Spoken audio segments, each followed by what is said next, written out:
Bonjour à toutes et à tous. Et donc, je reprends le fil de ces cours, enfin de ces explications par vidéo.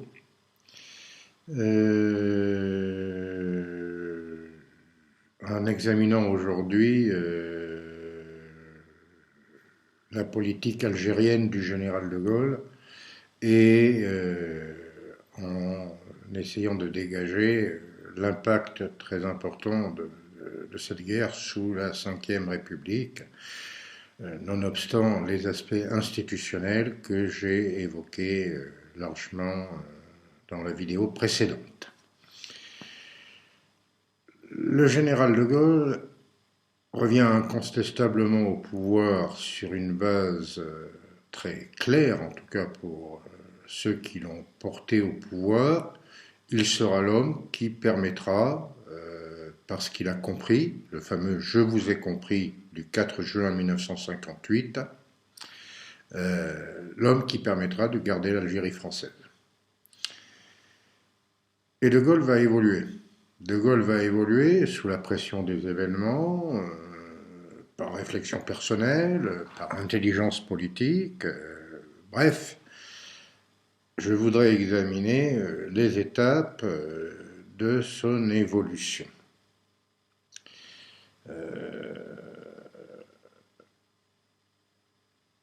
Et à travers cette évolution, je voudrais aussi analyser le processus par lequel la guerre d'Algérie a été l'objet d'un débat profond en métropole, sous l'effet tout simplement de la peur d'une extension du conflit à la métropole. Ça avait déjà été le cas en mai 1958, lorsque les parachutistes venus d'Alger s'étaient emparés de la Corse. Et le sentiment avait été aujourd'hui la Corse, hier Alger, demain Paris. Et ça, nous l'avons déjà décrypté un petit peu. Alors, l'évolution de la politique algérienne du général de Gaulle, c'est une évolution qui se caractérise, me semble-t-il, par deux phénomènes apparemment contradictoires, mais qui sont en fait extrêmement complémentaires et extrêmement logiques, et l'un et l'autre. D'abord, une forte pression militaire. La Ve République va poursuivre et accentuer l'effort militaire en Algérie, et c'est parce que cette pression militaire va porter des coups très durs à l'armée de libération nationale algérienne que politiquement des négociations vont pouvoir s'engager. Ça, c'est le premier élément. On l'oublie souvent, mais je tiens à le rappeler. Et deuxièmement, donc parallèlement à cet accroissement de la pression militaire, avec des méthodes qui sont tout aussi odieuses que celles que j'ai déjà évoquées devant vous, mais je répète, je ne suis pas professeur de morale, le général de Gaulle va, en plusieurs phases, politiquement évoluer. Alors certains diront que dès le départ, il avait ce schéma d'évolution vers l'indépendance en tête, et que donc le discours garder l'Algérie française a été un discours de circonstance pour, n'est-ce pas, évidemment faciliter, c'est le moins qu'on puisse dire, son retour au pouvoir de façon un peu miraculeuse de son point de vue. Je n'en suis pas persuadé.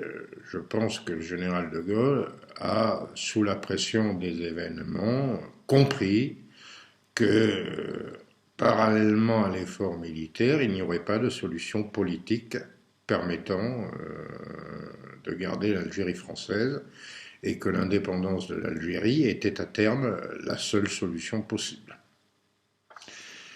Donc le 4 juin 1958, après les événements d'Alger, le putsch d'Alger et son retour au pouvoir, il est investi le 1er juin 1958 comme président du Conseil de la 4e République,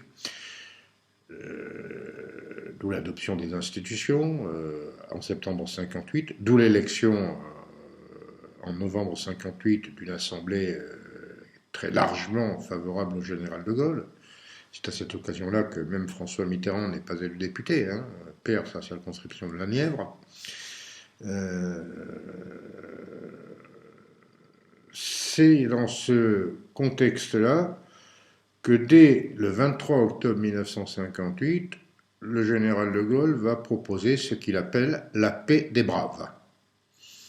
Alors qu'est-ce que c'est que la paix des braves? C'est demander pour que l'on négocie au FLN l'arrêt des violences. Évidemment, la paix des braves, c'est une belle expression, mais si vous réfléchissez bien, il n'y a rien de nouveau sous le soleil. C'est pas tellement différent des propositions, par exemple, du printemps 56 qui conduisent aux négociations en Égypte entre une fraction du FLN et les émissaires du gouvernement Guy Mollet, et dont je vous ai parlé. Et les chefs de l'insurrection du FLN et de l'ALN algérienne refusent. Et donc, nous avons affaire à la poursuite du conflit par tous les moyens possibles. C'est la logique de guerre qui s'impose. Et ceci est vrai durant toute l'année, la fin de l'année 1958 et tout l'été et l'automne 1959. Néanmoins, le 16 septembre 1959, le général de Gaulle reconnaît que l'Algérie a le droit à l'autodétermination.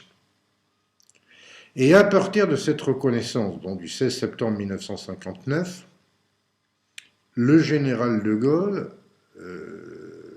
s'éloigne de la base qu'il a portée au pouvoir en 1958 et la méfiance, pour employer un euphémisme et un vocable relativement modéré, va s'installer entre les Français d'Algérie et lui-même, et cette méfiance va être attestée par le recours à la violence de plus en plus important. C'est par exemple la semaine des barricades en janvier 1960 à Alger. Ce sera plus tard la fusillade, la fameuse fusillade de la rue d'Issy. Bon, voilà. La béance entre la volonté d'aller vers cette autodétermination et les Français d'Algérie qui ont le sentiment d'être, de leur point de vue une fois de plus, trahis, abandonnés. Et là, le général de Gaulle va continuer sur la voie qu'il a envisagée, dont il s'est convaincu du bien fondé. En janvier 1961, il annonce l'organisation d'un référendum sur l'autodétermination. Ce référendum a lieu en janvier 1961. En avril 1961, c'est le putsch des généraux qui symbolise l'armée française en Algérie. Il y a Jouhaud, Chal, Zeller, Salan. On va présenter souvent hâtivement ces généraux comme des abominables fascisants. C'est faux, je veux dire. Pour ne prendre que l'exemple du général Challe, qui est, si je ne m'abuse, un général de l'aviation française au départ, Challe était un général républicain, plutôt orienté à gauche, et qui, par exemple, avait joué un rôle d'expert auprès du gouvernement Guy Mollet dans la campagne de Suez. Ce ne sont pas des gens d'extrême droite. Ce sont des gens qui incarnent la conjoncture mentale de ce que c'est que la mission de la France en Algérie. Et des gens dont je vous rappelle qu'ils ont été traumatisés par la défaite en Indochine et qui ne veulent pas recapituler devant la guerre révolutionnaire en Algérie. Néanmoins, le putsch que De Gaulle discréditera par sa formule fameuse « un carteran d'officiers en retraite » et en appelant la population métropolitaine à l'aide pour barrer la route à la prise du pouvoir par les militaires, ce qui, d'un certain point de vue, ne manque pas trop de sel si on rapproche ça par rapport aux événements de mai 1958. Tout cela, donc, va se traduire par le fait que le général de Gaulle, en métropole, va appliquer l'article 16 de la Constitution, suspendant donc les libertés les plus fondamentales, et au nom de l'urgence, prenant tous les pouvoirs. C'est un article dans la Constitution de 1958 qui autorise en cas de circonstances exceptionnelles le président de la République à exercer tous les pouvoirs. Un article fort controversé d'ailleurs, dont historiquement beaucoup de formations politiques demanderont par la suite la suppression, sans même jamais l'appliquer une fois qu'ils arriveront à exercer le pouvoir. Hein. Et donc, à partir de cette rupture, de cette violence accrue des Français d'Algérie, y compris contre l'armée française, c'est ça aussi le grand changement qui se produit à partir de l'autodétermination et à partir de 1961, l'organisation de l'armée secrète, l'OAS, qui regroupe la fraction prête à envisager la lutte armée contre les autorités françaises. Hein. Bref, le sentiment que l'on va vers une guerre civile franco-française. Et pour aller à la SERP, cette rupture avec les Français d'Algérie trouve sa conclusion définitive dans les négociations qui aboutissent aux accords d'Évian au printemps 1962, qui reconnaissent que l'Algérie sera indépendante à compter de juillet 1962 et qui organisent tous ceux qui auraient dû permettre normalement une forme de maintien des liens et des intérêts dans une coexistence dans une Algérie devenue indépendante. Je voudrais, moi, en tirer 3 séries de leçons. D'abord, ça me paraît extrêmement important de le souligner, même si ce n'est pas très politiquement correct. Je vous mets en garde, comme je l'ai souvent fait, contre les lectures rétrospectives. Aujourd'hui, beaucoup de gens disent que, oui, ils étaient pour l'indépendance de l'Algérie. Oui. Non, attendez. L'opinion française a basculé vers le soutien à l'indépendance de l'Algérie uniquement dans la mesure où elle a eu peur que le conflit ne s'étende à la métropole. Ceux qui disent, après coup, nous étions pour l'indépendance de l'Algérie, ne sont bien souvent devenus partisans de l'indépendance de l'Algérie qu'en réaction aux attentats et que lorsque ces attentats se sont transportés sur le territoire métropolitain. Et que donc la guerre d'Algérie est devenue un enjeu de politique intérieure franco-française. En ce sens, je crois que l'un des premiers symptômes a été la très grande manifestation organisée par vos prédécesseurs étudiants à l'initiative de l'UNEF le 4 novembre 1960, c'est-à-dire dans la foulée de ce changement de paradigme lié à l'annonce par De Gaulle, par le général de Gaulle, du référendum sur l'autodétermination.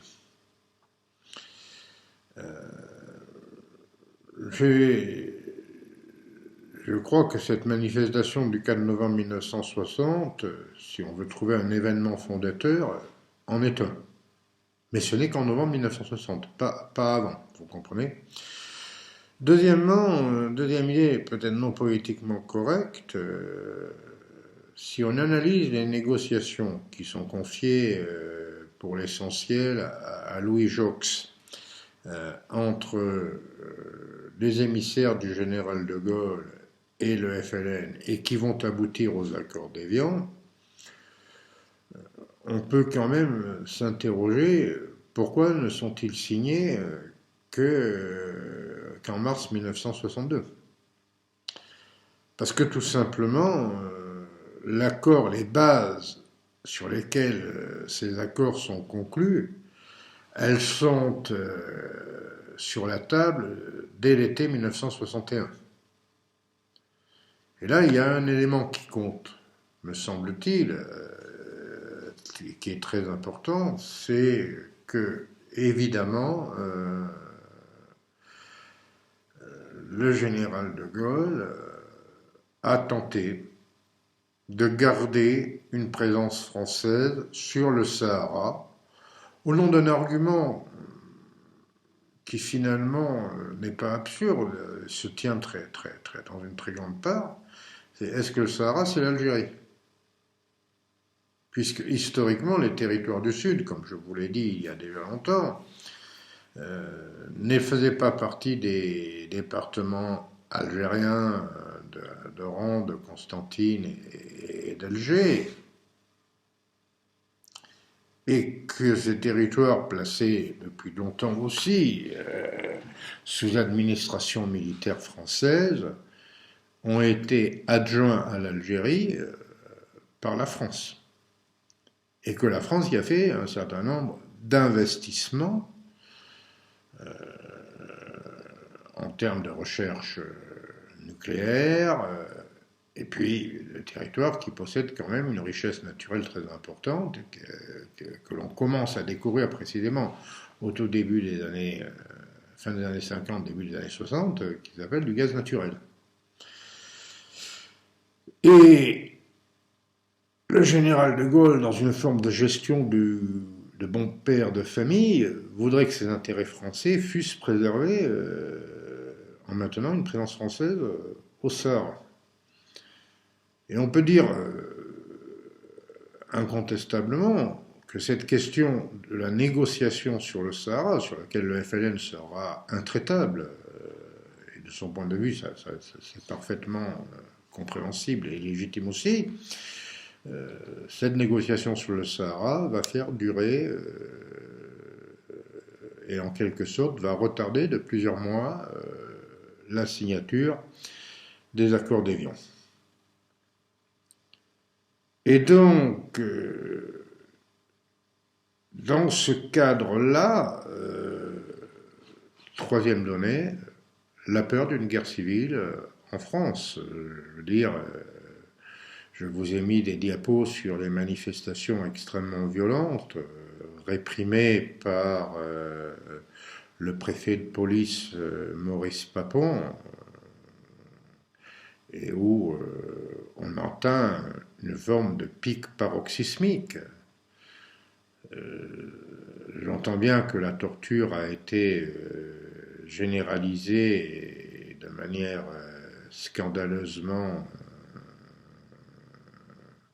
ignoble à compter de l'année 1956.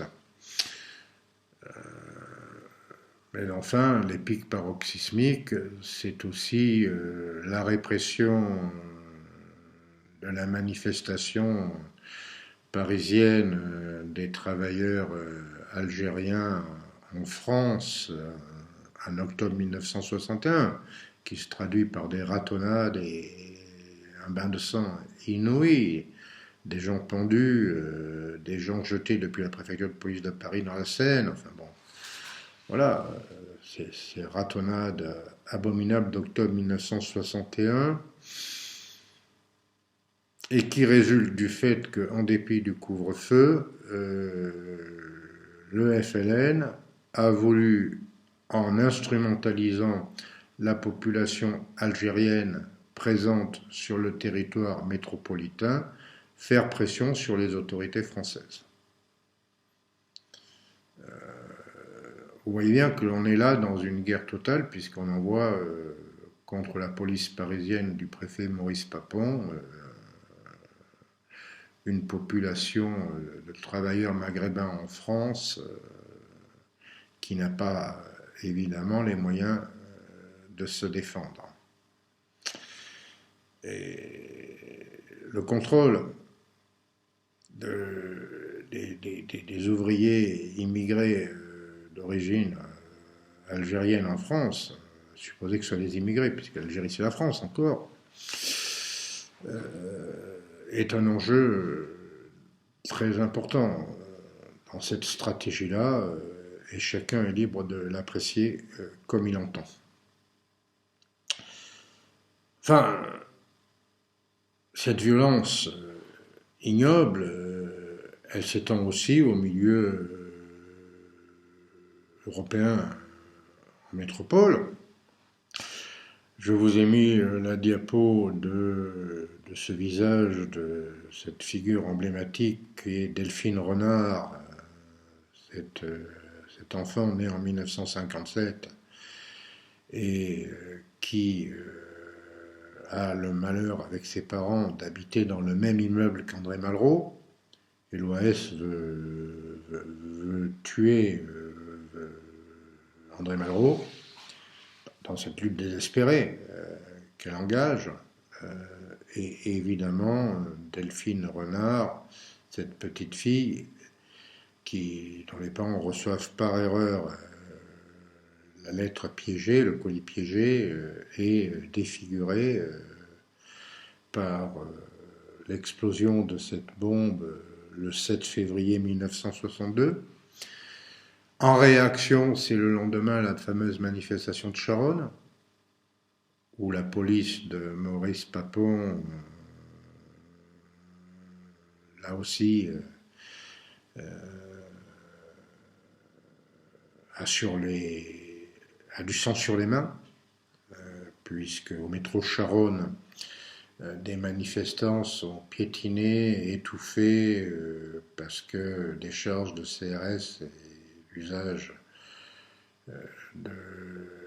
du bidule, la grande matraque des forces de police, etc., fait que la foule écrase des manifestants contre les grilles qui sont fermées de la station Charonne, par lesquelles les gens avaient cru pouvoir échapper aux violences de la police parisienne. Enfin, c'est une histoire abominable. Puis une dernière remarque. Là aussi, c'est compliqué. Mais il me semble quand même que l'une des figures emblématiques de l'OAS n'est pas non plus un homme sur lequel il faut cracher a priori. puisqu'il s'agit de Georges Bidault, le patron du MRP sous la 4ème République, des démocrates chrétiens, et qui, si je m'en souviens, a succédé à la tête du Conseil national de la résistance à Jean Moulin. Alors, concluons cette affaire-là par pourquoi les accords d'Évian n'ont-ils pas été respectés, puisque ces accords d'Évian étaient censés donner des garanties à la population française de pouvoir rester en Algérie, tout simplement parce que ces accords d'Évian ont un résultat très, très simple, l'indépendance de l'Algérie, prévue pour le mois de juillet 1962, et que pour le reste, il s'agit simplement d'un tissu de papier. Il s'agit d'accords qui eussent dû permettre la présence de la communauté française en Algérie, dans une forme d'Algérie réconciliée, et que ça, malheureusement, c'est pas possible. Et plusieurs éléments l'indiquent. J'en avais discuté avec Jean-Pierre Chevènement, qui m'avait expliqué qu'il avait été chargé, à un moment donné, de s'occuper du rapatriement des corps des soldats français morts en Algérie, qui n'a pas pu en rapatrier. Quasiment pas. Que c'était une de ses premières missions à la sortie de l'ENA. Je me souviens également, je veux mettre en avant le massacre de la population européenne à Oran, le 4 juillet 1962, où dans les actes, les Algériens expliquent on est chez nous et les Français dehors, la valise ou le cercueil. Ces accords d'Évian, qui, pour reprendre la terminologie du général de Gaulle, auraient dû consacrer la paix des braves, se traduit simplement par le fait que la présence française en Algérie, alors il y aura des accords avec des coopérants, d'accord, ok, par la suite, mais en tout cas la présence d'une communauté française qui pourrait vivre tranquillement dans l'Algérie devenue indépendante, ces accords ne sont qu'un accord formel, mais dont on sait qu'ils n'auront aucune possibilité d'être mis en place. Et que cela va entraîner la tragédie au sens propre du terme, que je vous ai déjà expliqué. Il n'y a pas le bon et le méchant dans la tragédie du phénomène des rapatriés d'Algérie.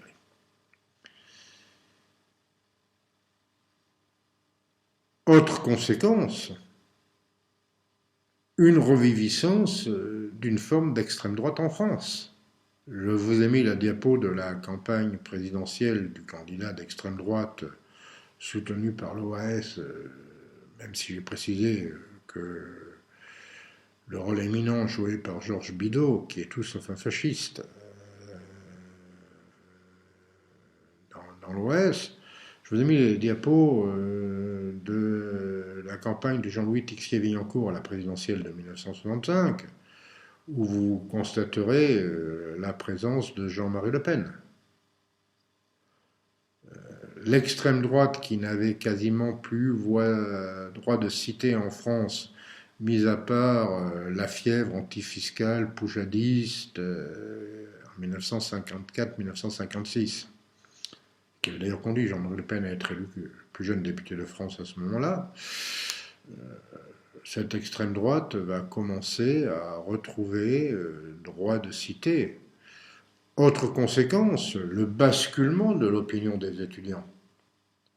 Jusque-là, les étudiants constituaient plutôt un milieu politiquement orienté à droite, voire à droite toute. Et là, avec la guerre d'Algérie, la peur de la guerre civile en France, comme je vous l'ai montré, le basculement du milieu étudiant, alors lié aussi au début de la massification de l'université, tout étant relatif pareil. Donc vous voyez bien l'impact terrible et très important de ce conflit. J'en ai terminé avec cette guerre d'Algérie. Beaucoup de vidéos, mais si vous faites le total, ça n'aurait fait que 2 ou 3 séances de cours, hein. Donc c'est quand même le minimum minimorum que l'on pouvait consacrer à cet enjeu. Nous évoquerons donc à partir des prochaines vidéos la politique du général de Gaulle et l'évolution à la fois de la société et du système français sous la Ve République. À plus tard.